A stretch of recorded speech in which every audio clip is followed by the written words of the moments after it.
अच्छा जी बच्चों, अभी हम सिर्फ देखते हैं कि चिक के अंदर चिक की डेवलपमेंट के दौरान क्लीवेज कैसे होती है। और क्लीवेज को पहले समझेंगे, फिर हम उसका मैकेनिज्म देखेंगे कि चिक डेवलपमेंट में क्लीवेज कैसे होती है। तो आपने एक माइटासिस तो पढ़ा होगा। ये एक सेल है, तो इसके अंदर 2n नंबर ऑफ क्रोमोसोम होते हैं। ठीक है, क्रोमोसोम पेयर्स की फॉर्म में। तो जब माइटासिस होती है तो इससे 2 सेल्स बनते हैं। अब वो जो 2 सेल्स होते हैं, उन दोनों में भी 2n नंबर ऑफ क्रोमोसोम होंगे, क्योंकि माइटासिस में नंबर ऑफ क्रोमोसोम हाफ नहीं होते, इक्वल रहता है नंबर उनका।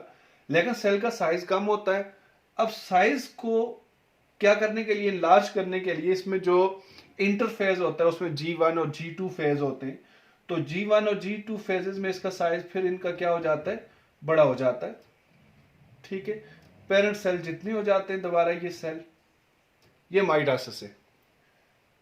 अब हम बात करते हैं किसकी, क्लीवेज की। क्लीवेज क्या है बच्चों? क्लीवेज में ये कि ये एक सेल है, 2n सेल है, और ये क्लीव होता है, सेंटर से 2 पार्ट्स में डिवाइड होता है।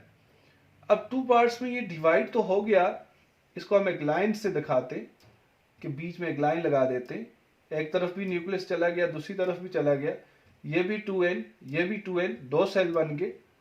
लेकिन अगर आप ये जो 2 सेल बने इनको देखें ना, बाहर से एक ही मेम्ब्रेन के अंदर है, ये एक दूसरे से अलग नहीं हुए, एक ही जगह पे सेंटर से पार्टीशन होगी, क्लीवेज होगी। 2n नंबर ऑफ क्रोमोसोम बराबर है, बिल्कुल माइटासिस की तरह, लेकिन रिजल्टिंग सेल, डॉटर सेल एक दूसरे से अलग नहीं हुए।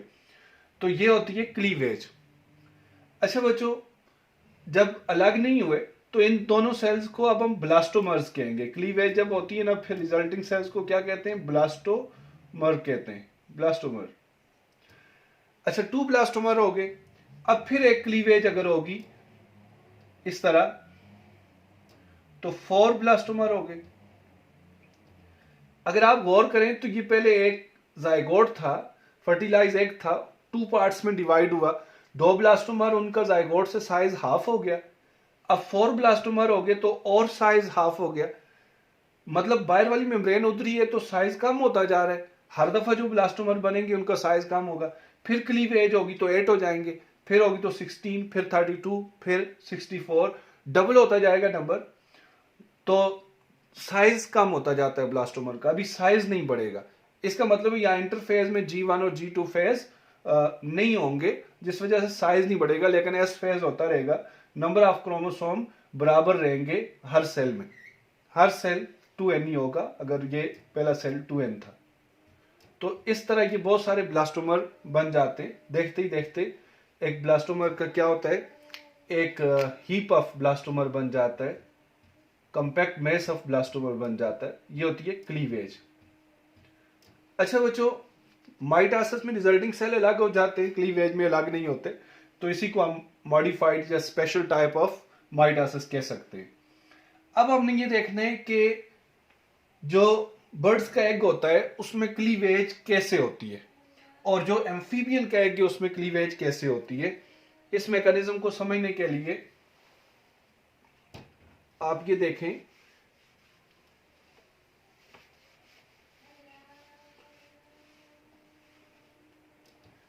अच्छा जी, मैंने आपको पहले ही कहा था कि ये जो एम्फीबियन है ना, मैं बर्ड्स से पहले एम्फीबियन का बता रहा हूं। एम्फीबियन में क्या होता है कि इनमें यॉक होती है, साइटोप्लाज्म में डिस्पर्स होती है, इस साइड ज्यादा है, इधर कम है। ये वेजिटल पोल होगा, ये एनिमल पोल होगा, इधर न्यूक्लियस है। अब लेकिन इतनी ज्यादा यॉक नहीं है, थिक यॉक जिस तरह बर्ड्स के एग में होती है। तो फिर यहां पे क्लीवेज कैसे होगी कि जब एक से 2 न्यूक्लियस बन जाएंगे, कैरियोकाइनेसिस होगी, तो साइटोकाइनेसिस यहां से अंदर से इस तरह मेम्ब्रेन बन जाएगी। ठीक है, इसको बल्कि हम ऐसे बना लेते हैं जो प्रॉपर वे, इस तरह थोड़ा। ठीक है, अब 2 ब्लास्टोमर बन गए, पूरे का पूरा एक 2 हिस्सों में डिवाइड हो गया। इसको हालोब्लास्टिक क्लीवेज कहते हैं, हालोब्लास्टिक क्लीवेज, ये याद रखिएगा, हालोब्लास्टिक क्लीवेज। ये समझना जरूरी है बर्ड्स को समझने के लिए। अब फिर एक दूसरी क्लीवेज यहां पे होगी। ठीक है, अब ये 2 सेल थे, ये दूसरी क्लीवेज होगी तो 4 सेल हो जाएंगे। अच्छा जी, जब 4 हो जाएंगे, इस साइड बड़े सेल बनेंगे, इधर छोटे सेल बनेंगे, क्योंकि जब ये पार्टीशन हो रही होती है तो इधर यॉक होती है, यॉक की वजह से प्रॉपर पार्टीशन होने में टाइम लगता है, इधर भी टाइम लगता है, लेकिन ऊपर क्लियर साइटोप्लाज्म होता है, वहां से जल्दी से पार्टीशन हो जाती है, तो इसलिए इधर स्लो हो जाता है क्लीवेज का प्रोसेस, इधर फास्ट होता है, इधर जल्दी जल्दी ब्लास्टोमर बनेंगे, इधर स्लोली बनेंगे, इधर कम बनेंगे ब्लास्टोमर और साइज ज्यादा होगा, इधर ज्यादा बनेंगे और साइज उनका कम होगा। ये एक मैकेनिज्म है। अब आपको बात समझ आ गई कि क्लीवेज के पैटर्न पे इफेक्ट कर रहा होता है कौन? यॉक की अमाउंट, यॉक उसको प्रॉपरली वहां से पार्टीशन नहीं होने देती। अब जरा आप चिक के इसको देखें, बर्ड्स के एग को देखें, तो इसमें क्या होता है, मैं जरा यॉक वाला पोर्शन बाहर बनाता हूं। ये यॉक है, ये सारी यॉक है। अच्छा जी, इसके ऊपर यहां पे ये क्या है? Small disc of protoplasm. ये प्रोटोप्लाज्म की 1 से 2 मिलीमीटर डिस्क है, बाकी सारी यॉक है। अब है तो ये पूरा एक बायर विटालिन मेम्ब्रेन है, ये पूरे का पूरा क्या है? एग है, बायर एल्बुमिन होती है, उसको हम नहीं ड्रा करते। अब यहां भी कुछ साइटोप्लाज्म है, लेकिन यॉक बहुत ही ज्यादा है, रिजर्व फूड बहुत ज्यादा है, वो सारी यहाँ पे थिक लेयर्स बन चुकी हैं। तो अब जब न्यूक्लियस यहाँ पे, ये स्मॉल डिस्क ऑफ प्रोटोप्लाज्म हम कहते हैं, न्यूक्लियस प्लस साइटोप्लाज्म, इधर बहुत कम साइटोप्लाज्म। अब क्लीवेज कैसे होगी? ये डिवाइड होगा 2 पार्ट्स में इस तरह, लेकिन कौन डिवाइड होगा? सिर्फ प्रोटोप्लाज्म डिवाइड होगा। यहां से नीचे क्लीवेज फरो जा ही नहीं सकेगी, ये यॉक को 2 हिस्सों में डिवाइड नहीं कर सकता। तो ये सिर्फ एनिमल पोल पे स्मॉल डिस्क ऑफ प्रोटोप्लाज्म ही क्लीव होगी, बाकी पोर्शन यॉक क्लीव नहीं हो सकेगी। तो इस तरह की क्लीवेज को कहते हैं डिस्कॉइडल क्लीवेज। कौन सी? Discoidal cleavage. आप पढ़ेंगे कि in birds the cleavage is restricted only to small portion of protoplasm, small disk of protoplasm lie on the animal pole, so that's why this is called discoidal cleavage. अच्छा, cleavage का pattern क्या होगा? एक दफा यहां से cleave होगा, 2 हिस्सों में डिवाइड हो जाएगा, दूसरी क्लीवेज इस तरह होगी, फिर ये आप डार्सल साइड से देख रहे हैं, 2 हिस्सों में 4 ब्लास्टोमर बन जाएंगे। जिस तरह आपके पास ये एक, ये मैं दिखा लेता हूं जी, जैसे एक आपके पास यहाँ पे रखा हुआ है प्रोटोप्लाज्म, इसको हम ऊपर से काट देते हैं इस तरह, एक दफा, दूसरी दफा वर्टिकल, एक भी दूसरी भी वर्टिकल, तीसरा हॉरिजेंटल काट लें इसको, तो इस तरह क्या होगा? 4 ब्लास्टोमर बन जाएंगे।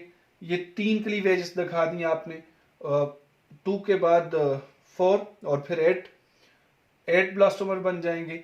फिर रैंडम हो जाएगा पैटर्न और क्लीवेज होती जाएगी, यहाँ पे डिफरेंट सेल बनते जाएंगे, यहाँ पे डेरों ब्लास्टोमर बन जाएंगे। अब जब बहुत सारे ब्लास्टोमर बन जाएंगे तो यहाँ पे एक लाइन लिखी होगी कि जब क्लीवेज हो जाएगी, तीसरी क्लीवेज, उसके बाद क्लीवेज का पैटर्न रैंडम हो जाएगा, तो ये बीनीथ यॉक और साइटोप्लाज्म को ये अलग कर देगा। मीन ब्लास्टोमर ऊपर बन जाएंगे, इधर यॉक और इसमें जो थोड़ा बहुत साइटोप्लाज्म ये अलग है, और ये ऊपर सेल अलग से बन गए, बहुत सारे ब्लास्टोमर बन गए। अच्छा बच्चे, जब यहाँ बहुत सारे ब्लास्टोमर बन जाते हैं ना, अब मैं इनको रेड दिखाता हूँ, तो ये आप देखेंगे इस तरह सेंटर में छोटे छोटे और साइडों वाले थोड़े बड़े साइज के, तो ये कंपैक्ट मेस ऑफ ब्लास्टोमर बन गया है, कंपैक्ट मेस ऑफ ब्लास्टोमर। तो इस पूरे को हम ब्लास्टोडर्म भी कह सकते हैं, जो बन गई है सेल्स की 2 या 3 लेयर्स से सेल्स की जुड़ी हुई है, ब्लास्टोडर्म भी कह सकते हैं इसको हम। नीचे यॉक है। अच्छा, ये जो ब्लास्टोडर्म है, ये जो कंपैक्ट मैस ऑफ सेल है, इसको हम मोरूला कहते हैं। क्या कहते हैं इसको? मोरूला। दिस इज मोरूला, ये कंपैक्ट मैस ऑफ सेल। तो मोरूला के सेंटर के जो सेल्स हैं वो स्मॉल हैं और कंप्लीटली डिफाइंड है। असल में कंप्लीटली डिफाइंड यहाँ कहने का एक मतलब ये होता है एम्ब्रियो में कि इन सेल्स की फेट हमें पता है कि ये एम्ब्रियो के अंदर जाके क्या बनाएंगे। अच्छा, इसी तरह ये जो साइडों पे सेल्स हैं, अच्छा ये ट्रांसवर्स सेक्शन आप देख रहे हैं, इसकी एग्जांपल आप ये समझे कि ये तो हमने ऐसे काटा हुआ है ना, तभी तो आपको ये इस तरह नजर आ रहा है। ये पूरी यॉक के ऊपर एक गोल सा पूरा एक सर्कल बना होगा, ये ब्लास्टोडर्म जो है। अच्छा, ये जो मोरूला है, इसके जो साइडों के सेल हैं, पेरीफेरी के जो यॉक के साथ जुड़े हुए हैं, ये सेल्स फ्लैट हैं और लार्जर सेल हैं। सेंटर वाले स्मॉल और डिफाइंड सेल्स हैं। ये बात आपने याद रखनी है। अच्छा बच्चे, मोरूला के बाद अगर यही मोरूला मैं आपको एम्फीबियन में दिखा दूं, तो एम्फीबियन में मोरूला क्या है, इसको जरा आप देख लें ताकि कंसेप्ट आपको बन जाए प्रॉपरली। एम्फीबियन का मोरूला इस तरह का है।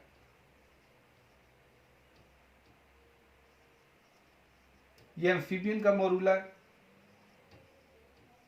ऊपर छोटे सेल हैं, नीचे बड़े सेल हैं। अच्छा, ये बर्ड्स का मोरूला है। ये पूरा एक मोरूला बन गया और ये मोरूला सिर्फ इधर ऊपर बना, यॉक में कुछ भी उसकी डिवीजन नहीं हुई। अच्छा, फिर क्या होगा कि मोरूला के बाद जो स्टेज है उसको हम कहते हैं ब्लास्टूला स्टेज। अब ब्लास्टूला स्टेज क्या होती है? ब्लास्टूला स्टेज होती है कि एम्ब्रियो बाल बन जाता है, उसके सेल अरेंज होके, ब्लास्टोमर अरेंज होके एक बाल बना देते हैं। अभी आपको मैं यहां दिखाता हूं ब्लास्टूला स्टेज क्या है। ये सेल्स हैं, अरेंज हो गए हैं ब्लास्टोमर, और ब्लास्टोमर्स ने अरेंज होके क्या बना दिया है, पूरा एम्ब्रियो एक बाल शेप बन गया है। ब्लास्टूला इसको हम कहेंगे, ब्लास्टूला। अच्छा, जब ब्लास्टूला बनता है ना, तो ये जो सेल्स की लेयर होती है इसको कहते हैं ब्लास्टोडर्म, ब्लास्टोडर्म। और ऊपर मोरूला के टाइम पे भी हम इसको ब्लास्टोडर्म कह रहे थे, लेकिन प्रॉपरली टर्म अभी यूज कर सकते हैं हम ब्लास्टोडर्म। और अंदर एक कैविटी है जिसमें फ्लूइड फिल्ड कैविटी है, इसको हम ब्लास्टोसील कहते हैं, ब्लास्टोसील। ब्लास्टूला और ब्लास्टोसील। अब यहाँ पे बर्ड्स में थोड़ा सा केस डिफरेंट है। यहाँ पे पूरा एक तो डिवाइड नहीं हुआ था, ब्लास्टोमर तो सिर्फ ऊपर हैं। अब होगा क्या बच्चे, ये ब्लास्टोमर है और नीचे याक है। होगा ये कि यहाँ मैकेनिज्म नहीं दिया हुआ, बाहर से ये ब्लास्टोडर्म के जो सेल्स हैं, ये जो मोरूला के सेल्स हैं ब्लास्टोमर्स, ये बाहर से कुछ एल्बुमिन लेंगे और उसको अंदर सेक्रीट आउट करेंगे फ्लूइड। और अंदर फ्लूइड जब बहुत ज़्यादा हो जाएगा और यहाँ पे कोई सेल डेड होंगे और इधर स्पेस बनती जाएगी यॉक के और सेल्स के बीच में। ये मैकेनिज्म आपको याद नहीं करना। अच्छा, अब यहाँ पे क्या होता है कि बीच में फ्लूइड फिल्ड कैविटी बन जाती है, साइडों से सेल हर तरफ से पूरे क्या है, यॉक के साथ एडीरेंट है, जुड़े हुए हैं। सेंटर वाले जो सेल्स हैं वो ऊपर उठ के हैं, बीच में क्या आ गया है, फ्लूइड आ गया, और नीचे यॉक है। तो ये this is something like blastula. ये कंप्लीट बाल नहीं बना, लेकिन हम इसको ब्लास्टूला कह सकते हैं। नीचे यॉक है और ऊपर ब्लास्टोमर्स हैं, तो ये बन जाएगी ब्लास्टोडर्म, ब्लास्टोडर्म। और अंदर जो कैविटी है उसको हम ब्लास्टोसील कह सकते हैं। इस कैविटी को हम क्या कह सकते हैं, ब्लास्टोसील या segmentation cavity. Blastocoel or segmentation cavity, segmentation cavity. अच्छा, ये जो लार्जर सेल हैं जो यॉक के साथ जुड़े हुए हैं, तो ये जगह जोन ऑफ जंक्शन कहलाएगी, zone of junction. Zone of junction क्या है कि पूरी यॉक के ऊपर जहां जहां इस तरह ये समझे हम, ये यॉक है पूरी, और इसके ऊपर पूरे जो डार्सल साइड से देखें तो इस तरह सेल इसके साथ साइडों से ये जगह इधर से अटैच है, तो ये जोन ऑफ जंक्शन है। ये ट्रांसफर सेक्शन में आपको ये जगह और ये जगह नजर आ रही है। तो अब इसके बाद हम पढ़ेंगे गैस्ट्रुलेशन, जो नेक्स्ट लेक्चर में आएगी।